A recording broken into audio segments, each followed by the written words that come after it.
Alô, comunidade! Começa agora o ICL Urgente do dia 22 de julho de 2026. Eu sou o Rodrigo Viana e a gente chega sempre às 5 horas da tarde ao vivo com as principais notícias do Brasil e do mundo. A principal notícia de hoje é esta bomba que deixa claro o envolvimento de Flávio Bolsonaro com Daniel Vorcaro, muito além do filme. Por isso que a nossa manchete principal de hoje não era só um filme. Já já nós vamos falar sobre isso. Tem nota fiscal, tem pagamento de empresa ligada a Vorcaro para o bolso do Flávio Bolsonaro. É a bomba.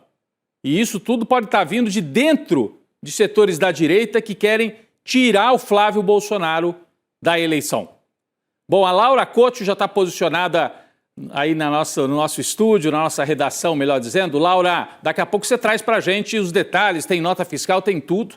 Boa tarde para você. Sim, Rodrigo, mas antes de trazer todas as informações aqui do ICL Urgente, quero dar boa tarde para os nossos espectadores que estão nos assistindo pelos nossos canais no YouTube, pelas plataformas de áudio, pelos nossos canais parceiros. Como sempre, eu quero convidar você que está nos assistindo ao vivo a entrar na nossa sala do ICL Urgente no Papo Legal. É só acessar pela internet. Todo começo de programa a gente coloca uma enquete que já está aí na tela. E a nossa enquete de hoje é a seguinte: na briga entre Caiado, Flávio e Eduardo, você está do lado de quem? Opção 1, Caiado. Opção 2, Eduardo. Opção 3, do Flávio. E opção 4, da briga, Rodrigo. Também quero pedir para você deixar seu like, se inscrever no nosso canal e comentar no chat sempre de onde você está assistindo esse ICL Urgente, que eu, o Rodrigo e o Bruno, a gente sempre dá uma olhada depois. É isso. Eu acho que eu sei qual é a opção que vai ganhar aí na enquete.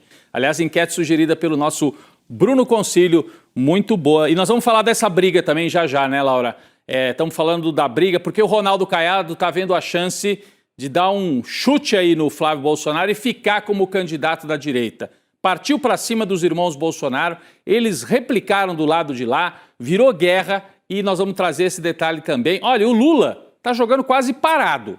Um exagero, né? Porque ele tem que enfrentar ao mesmo tempo o Donald Trump e o tarifaço. Mas em relação aos adversários bolsonaristas, o Lula está jogando praticamente parado e o lado de lá fazendo todas as confusões possíveis. É uma família desagregadora que não tem menor condição de voltar a governar esse país. Vamos começar então por esse último tema que eu levantei, né? O Donald Trump. A vontade do imperador prevaleceu. O tarifaço 2.0 entrou mesmo em vigor no dia de hoje. A medida estabelece uma taxa adicional de 25% sobre determinados produtos brasileiros, sobre muitos produtos brasileiros, e foi oficializada pelo escritório do representante comercial dos Estados Unidos.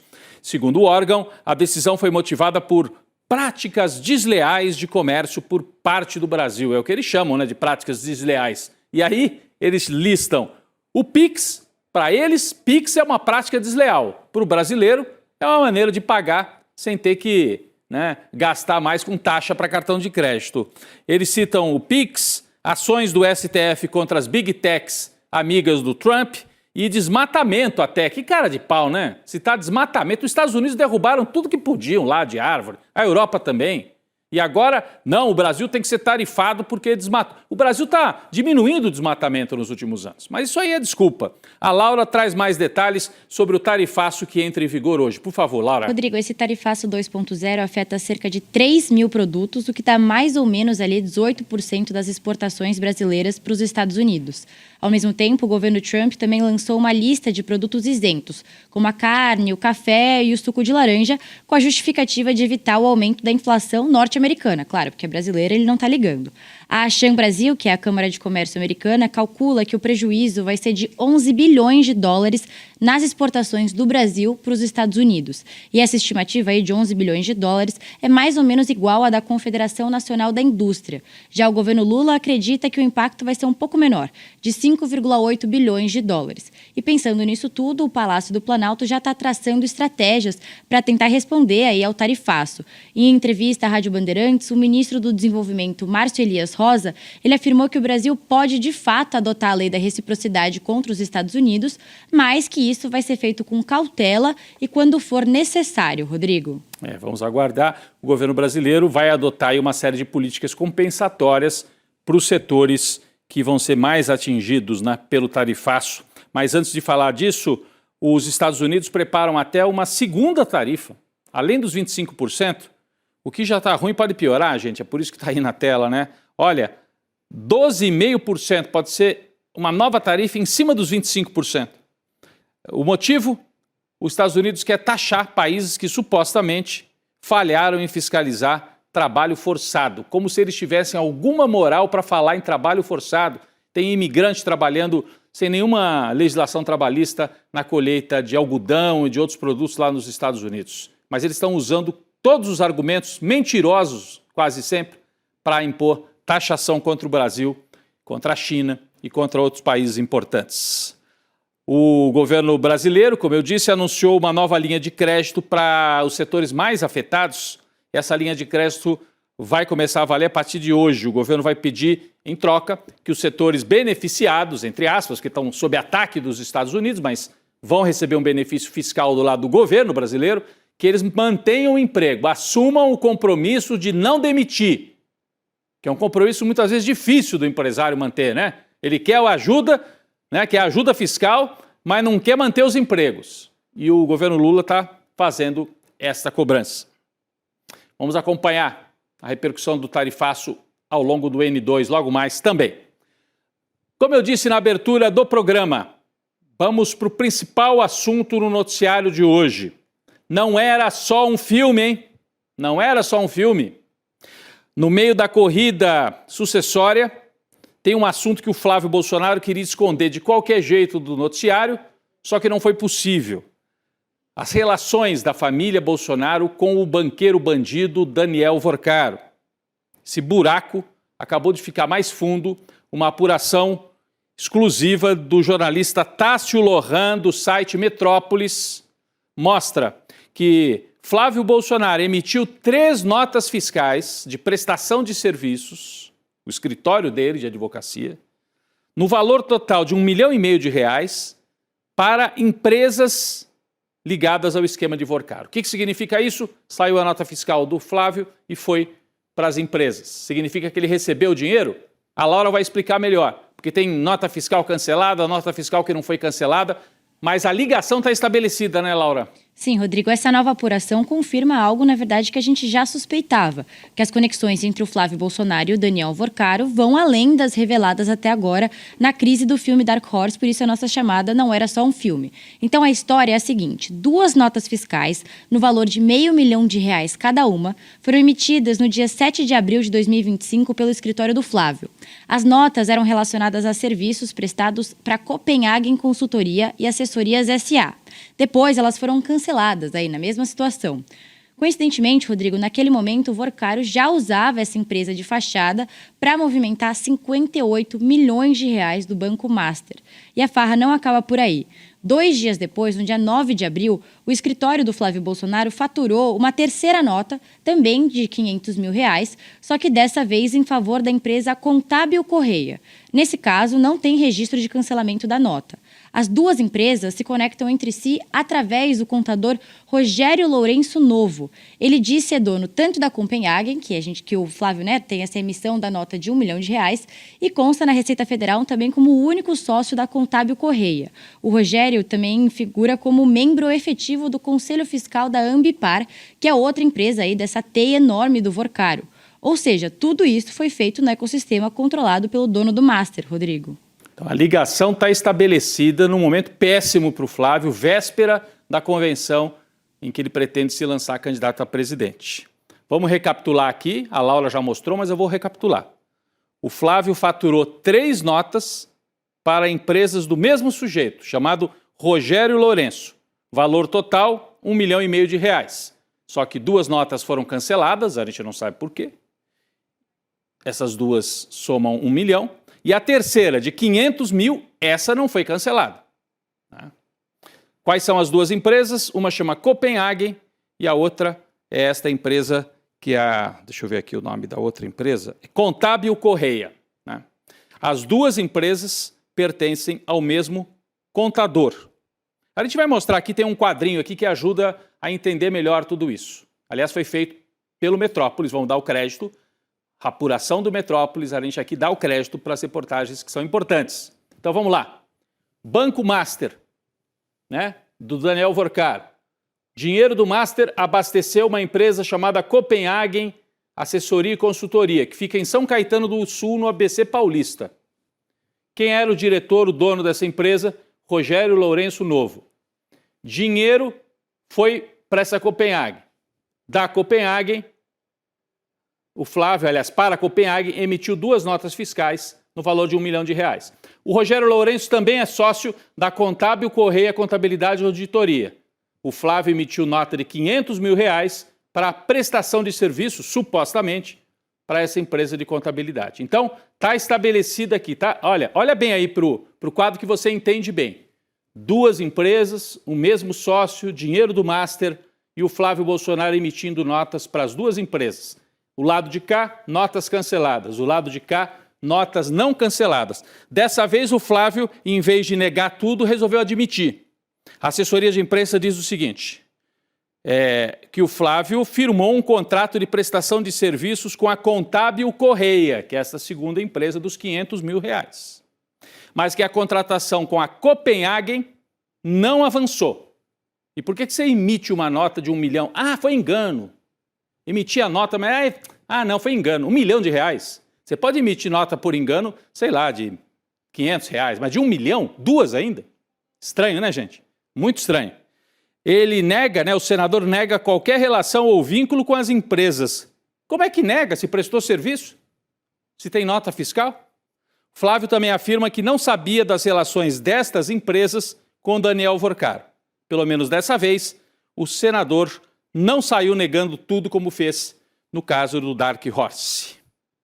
Olha, isso aqui vai ter desdobramentos seríssimos e acho que é um dos motivos pelos quais a turma do Centrão está pulando fora da candidatura do Flávio.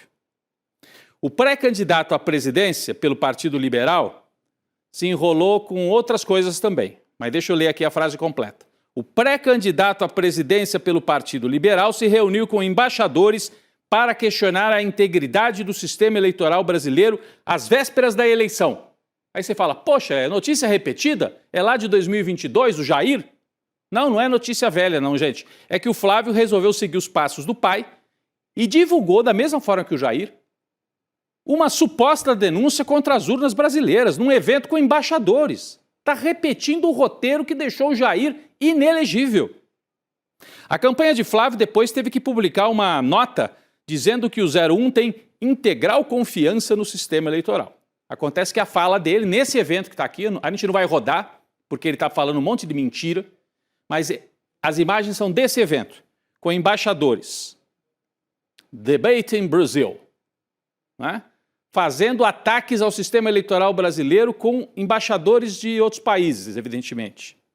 Para quem não se lembra, em julho de 22, Jair Bolsonaro também se reuniu com embaixadores, eu acho que a gente tem imagem daquele evento lá de 2022, e questionou o sistema eleitoral. Olha aí, ó. Então é o filho e o pai repetindo a história. Esse aqui é o Jair em 2022. Por causa desse evento aqui, o Jair Bolsonaro ficou inelegível por 8 anos. A Laura tem mais informações sobre isso. Por favor, Laura. Rodrigo, se o Jair Bolsonaro é o rei da mentira, o Flávio está se mostrando ser o príncipe da mentira, né? Ontem o pré-candidato à presidência pelo PL participou desse evento com embaixadores estrangeiros que você falou, que se chama Debate in Brazil. O evento aconteceu em Brasília. E aí, na hora do almoço, o filho 01 fez um discurso repleto de notícias falsas sobre as urnas eletrônicas.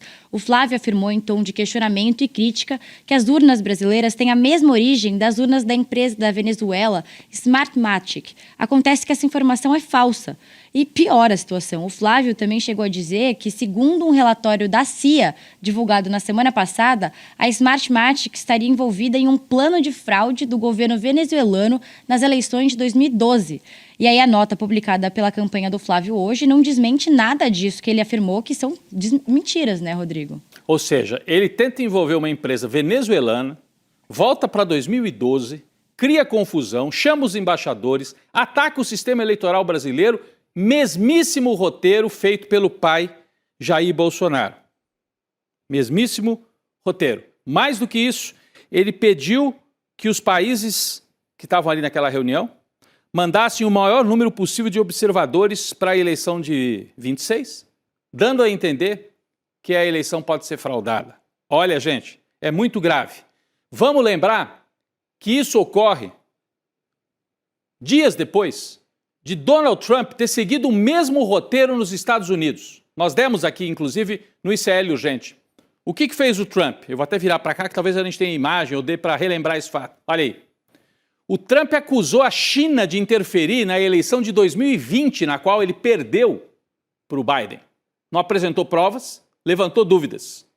Como é que todo mundo interpretou essa fala do Trump? Está com medo de perder a eleição parlamentar agora, de meio de mandato? Está arrumando suspeitas nas urnas, acusando a China. Então, o Trump fez isso no dia 17 de julho. Menos de uma semana depois, o Flávio Bolsonaro repete. Então, parece um roteiro desenhado em Washington. Até porque o Flávio, nessa suposta denúncia, usa material da CIA. Ele cita a CIA, Agência de Inteligência dos Estados Unidos, para atacar as urnas do Brasil. Então, é um roteiro casado. Trump, Flávio Bolsonaro. Mais uma vez, Flávio Bolsonaro atua como um cachorro dos Estados Unidos dentro do Brasil para desestabilizar o Brasil. A fala de Flávio Bolsonaro pode trazer problemas sérios para a campanha dele. Isso porque ministros do Supremo Tribunal Federal olham com preocupação esse ataque ao sistema eleitoral e, consequentemente, à democracia brasileira, né, que foi atacada por Jair Bolsonaro, está preso por causa disso, o pai dele. Ao G1, Gilmar Mendes, o decano do Supremo, mais antigo do Supremo, disse o seguinte, vamos colocar aqui na tela a fala de Gilmar Mendes reagindo a esse ataque promovido pelo Flávio Bolsonaro. Temos aqui a fala do Gilmar Mendes para colocar? Temos. Abre aspas. Essas colocações do senador Flávio Bolsonaro são graves, absurdas. Nosso sistema eleitoral é totalmente confiável. E não é só o Gilmar que reagiu. Na avaliação de outros ministros do STF, Flávio Bolsonaro não poderia levantar suspeitas sobre algo que já foi comprovadamente desmentido pelo TSE, Tribunal Superior Eleitoral. E segundo os magistrados, o roteiro segue os mesmos passos adotados pelo pai dele em 2022, o que é um agravante muito sério. Então, Gilmar Mendes e outros ministros começam a se mobilizar e a entender que o Flávio Bolsonaro pode ir para uma tentativa golpista. É muito sério esse passo adiante. Cruzou uma linha vermelha o Flávio Bolsonaro ao fazer isso. Cruzou uma linha vermelha. O Partido dos Trabalhadores já se adiantou. O presidente da legenda, Edinho Silva, avalia acionar a justiça contra o senador Flávio Bolsonaro pelos ataques promovidos à justiça eleitoral, às urnas e à democracia brasileira. Edinho equiparou Flávio ao pai Jair Bolsonaro. A Laura vai trazer um resumo para a gente, Laura, do que disse o presidente do PT. Por favor. Sim, o presidente do PT, Edinho Silva, disse que não se pode tolerar desinformação contra o sistema de votação brasileiro, principalmente vinda de um candidato, de um pré-candidato, no caso, a presidente. O Edinho disse o seguinte, abre aspas, Flávio Bolsonaro prova que tem a mesma cultura golpista do pai, Jair Bolsonaro, e adota os mesmos métodos utilizados nas eleições de 2022. Sabemos quais são as consequências dessa ofensiva antidemocrática. Como provado na investigação e posteriormente no julgamento da tentativa de golpe de janeiro de 23, tentar descredibilizar as urnas é método contra a nossa democracia. E o resultado pode ser gravíssimo, como a história recente demonstrou. Rodrigo, agora o Partido dos Trabalhadores avalia as medidas judiciais cabíveis contra o senador Flávio Bolsonaro. A estratégia do PT, Laura, parece ser associar o Flávio, cada vez mais, ao pai Jair, para aumentar a rejeição ao adversário nas urnas. O Flávio Bolsonaro não para de dar munição para a campanha de Lula e não para de dar tiro no pé, afastando possíveis aliados da candidatura dele. Não é à toa que ele não consegue arrumar uma vice para a chapa. Depois de perder o apoio da senadora Tereza Cristina, do Progressistas, ligada ao agronegócio, uma mulher de direita, mas da direita mais moderada, ela sim, de uma direita mais moderada, agora o Flávio Bolsonaro corre o risco de perder também o seu plano B para vice. Essa aqui na tela é a Tereza Cristina, que já disse que não topa, não vai ser vice do Flávio. Qual é o plano B, que também não está topando ir para a candidatura? Essa aqui, ó. Daniela Marques é filiada ao Republicanos, ela já foi presidenta da Caixa, né, ligada ao Paulo Guedes, trabalhou no governo do Bolsonaro. Acontece que ela é filiada ao Partido Republicanos e o presidente do partido dela, o Marcos Pereira, já disse que nem sabe se vai à convenção do PL, que acontece no próximo sábado, né? Já disse que nem vai. Então, provavelmente a Daniela Marques também não deve ser a vice. Aliás, sábado acontece a convenção do Partido Liberal, em que deve se lançar o Flávio à presidência. Você sabe o nome do local onde ele vai lançar a chapa? Podemos tirar a Daniela da tela, porque agora é o Flávio. Quem é que pode ser vice? Daqui a pouco a gente fala. Mas sabe onde é que vai ser a convenção? Num lugar chamado Mercado Pago. Parece, sim, uma justiça poética. Mercado Pago. Só que o mercado agora está querendo fugir da candidatura do Flávio também. Esse lugar, Mercado Pago, fica ali no estádio do Pacaembu, que foi privatizado, aliás. Um horror essa privatização em São Paulo.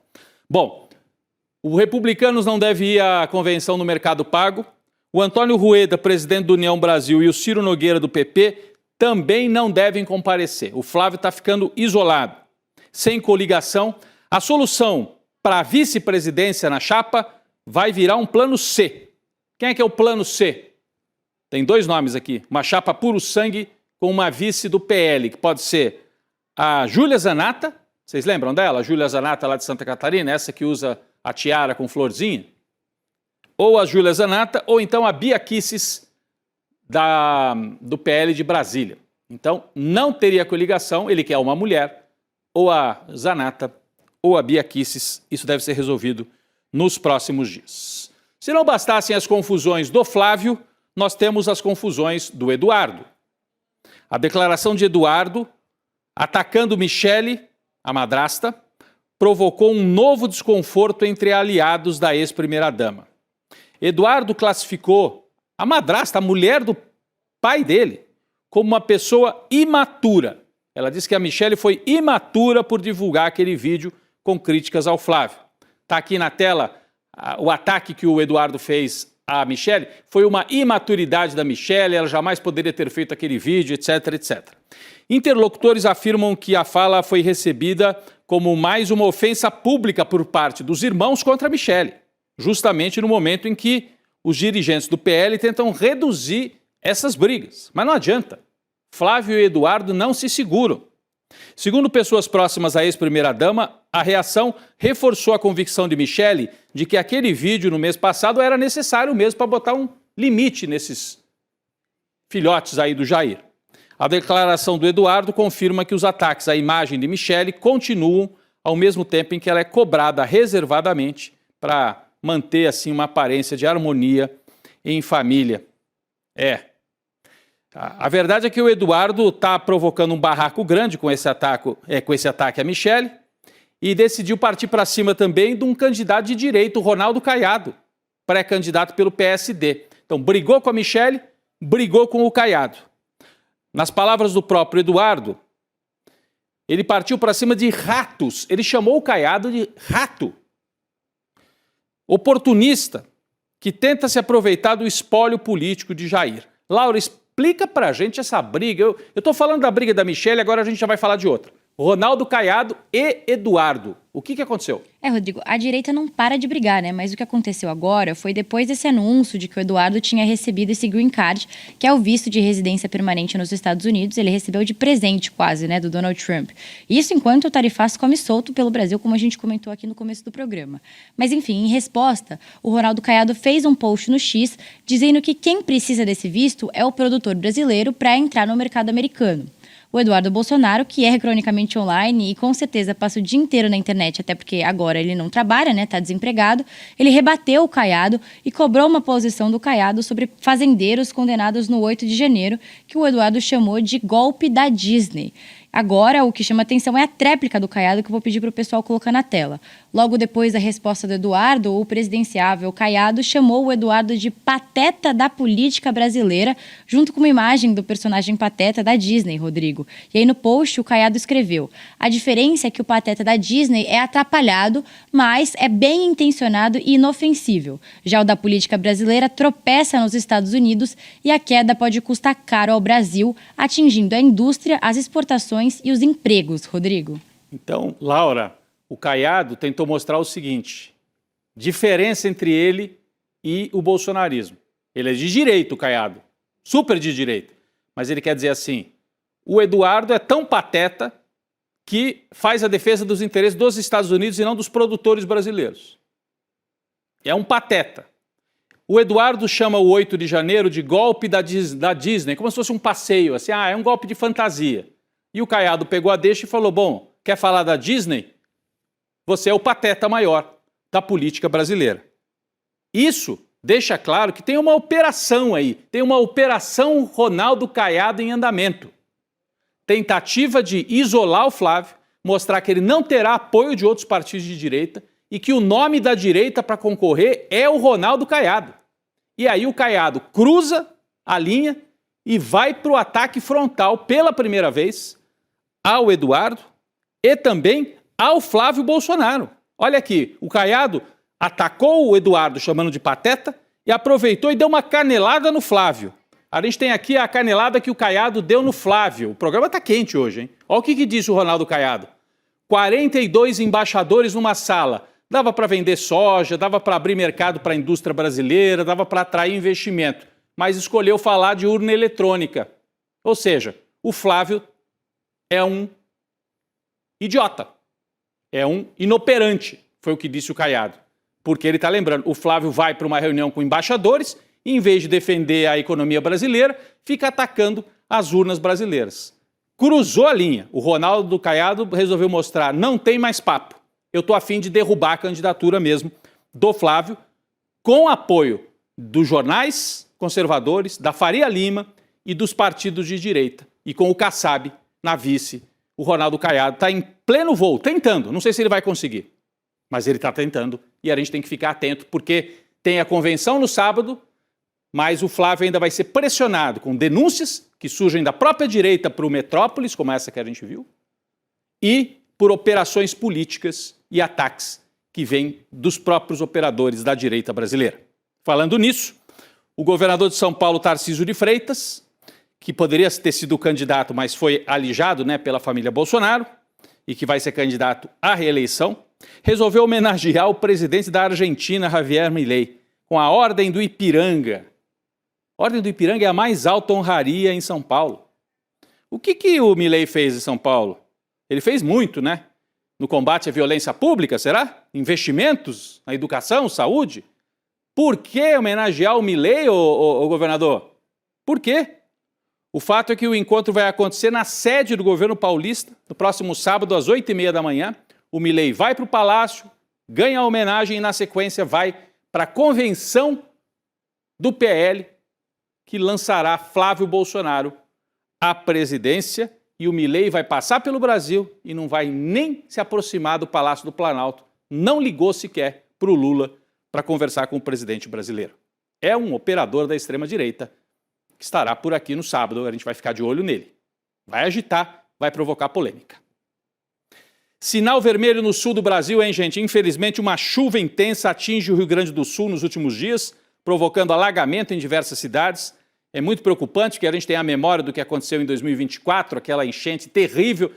As imagens de agora não são tão ruins, mas começa a preocupar. Olha essa cena, gente. Casa arrastada pelas águas. Desde a última atualização da Defesa Civil do Rio Grande do Sul, o número de cidades afetadas já subiu para 143, mais de 200 pessoas fora de casa, uma pessoa ferida e a situação preocupante com chuvas, alagamentos, especialmente no sul do Rio Grande do Sul, proximidade ali com a fronteira do Uruguai. Preocupação enorme. E também em Porto Alegre, informação que eu tenho também em Porto Alegre e na Grande Porto Alegre, alagamentos preocupantes no Rio Grande do Sul.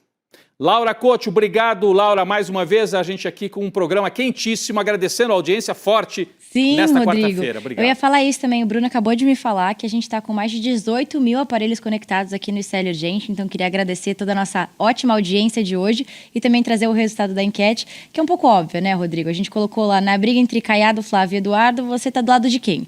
E aí 96% das pessoas votaram do lado da briga, Rodrigo. Fico por aqui, até amanhã. Do lado da briga, eles que se entendam, ou que não se entendam, não é, Laura?